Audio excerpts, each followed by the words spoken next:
Hello guys, welcome to this channel, and in this video we will see what is days MTD and QTD and YTD function in DAX, and we will also see how to use these time intelligence function inside our Power BI report.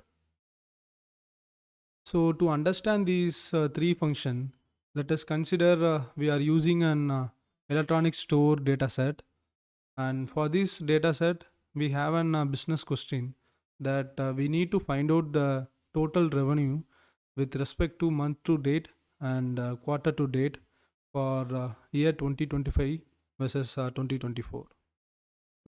So we will see how to use these three time intelligence function to calculate running total with respect to the given date. So let's start inside Power BI now. So we are inside Power BI desktop now. So before solving our business use case, let us understand how these three function works. So for that, I have two tables in my canvas. So for this first column, I have used my date column, which has year, month, and day field. So for this, I have used my total sales measure, which is nothing but sum of revenue column. So the first table, which gives me the total sales which happened for each day in a particular month. So I have selected January month for 2023 just for an example. So now if you come to second table, I have created a measure using my days MTD function. So let me give a title as days MTD so that it will be clear. So let us see how this days MTD function works. So I have used this measure in my second table. So this days MTD function, which takes a particular date column as an input, and the way it works is, so for this given date, it move on to initial date of that month, and from that initial date, it will create a list up to this given date. So this is how it works for each row. So for January 11, it will create a list of dates from January 1st to January 11th for this particular row. So in this way, we can calculate the total sales which happened from January 1st to January 11th for this particular row.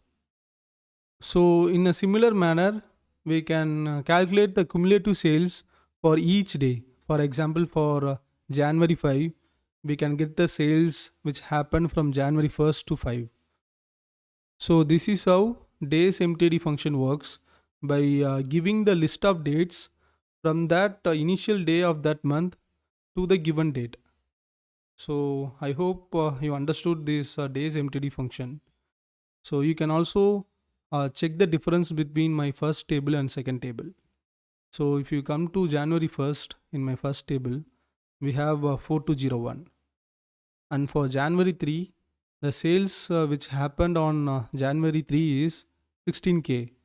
But if you come to January 3 in my second table, my days MTD function, which sums up all the sales which happened from initial date of January month to January 3, and it has given the total sales of 20K.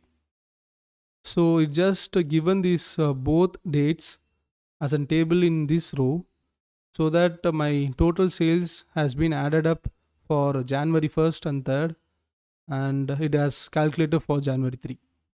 So this is how my days MTD function, which helps to calculate the cumulative sales from starting of the month to that particular given date. So for each day, this days MTD function, which helps to calculate the cumulative sales for this month of Jan in 2023. So if you go to 31st Jan, you got the total sales which happened for Jan 2023. And I also have this card visual just to cross verify my sales numbers here. So here it shows me the total sales measure, which is equal to my sales happened on 31st Jan. So now if I select my Feb month along with this, you can see the difference now in my second table. So for Feb month, it again gives me the cumulative sales starting from my Feb month.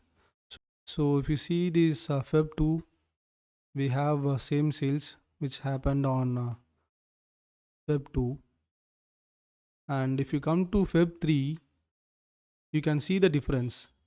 My days MTD function for Feb 3 just help me to add these cumulative sales of Feb 2 and 3, and it has given me the sales on Feb 3. So in this way, we can calculate the sales for from the starting of the month to the given period. So similar to this days MTD function, I can also use this days QTD function, which is nothing but quarter to date, and MTD means month to date. So I will use this QTD function, and it also requires a particular date column, and let's see how it works now.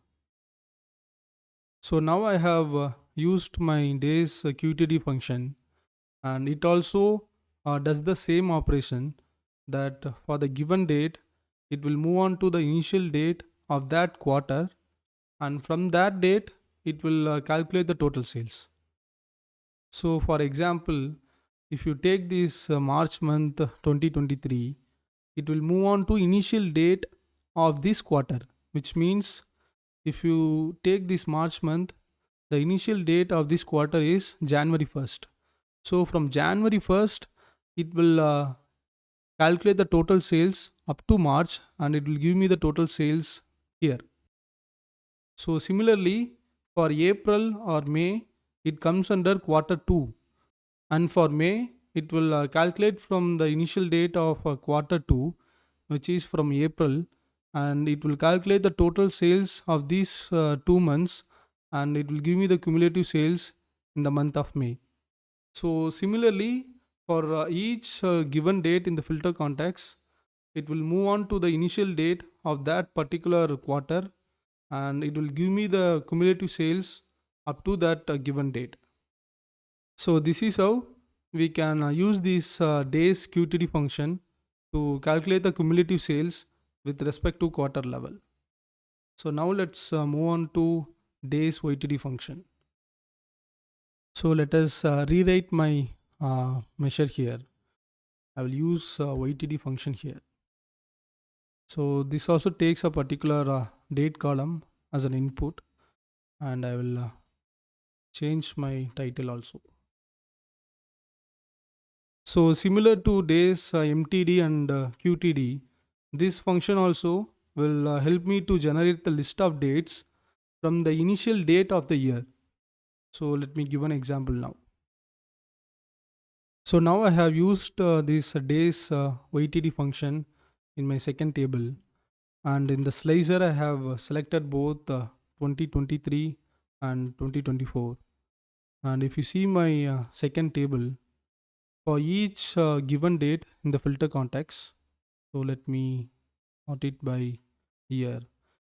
So for each given date in the filter context, my YTD function will help me to generate the list of dates from that starting of the year. For example, if you take this November month, this days YTD function will help me to generate the list of dates from Jan to November. And then we can calculate the cumulative sales which happened from the period of Jan to November, and it gives me the value here. So in the same way, if you come to 2024, for each date which is mentioned in the filter context, it will go to the initial date of that year, and it will generate the list up to the specific date in each filter context. So you can see the difference between these two tables, whereas my first table, which gives me the total sales which happened for each month, whereas my days YTD function, which helps to calculate the cumulative sales which happened for each month on that year. So in this way, we can use these three time intelligence function to calculate running total or cumulative sales with respect to month level or quarter level or year level. So I hope you understood how to use these three powerful time intelligence function to calculate cumulative sales in your Power BI report. So thanks for watching this video.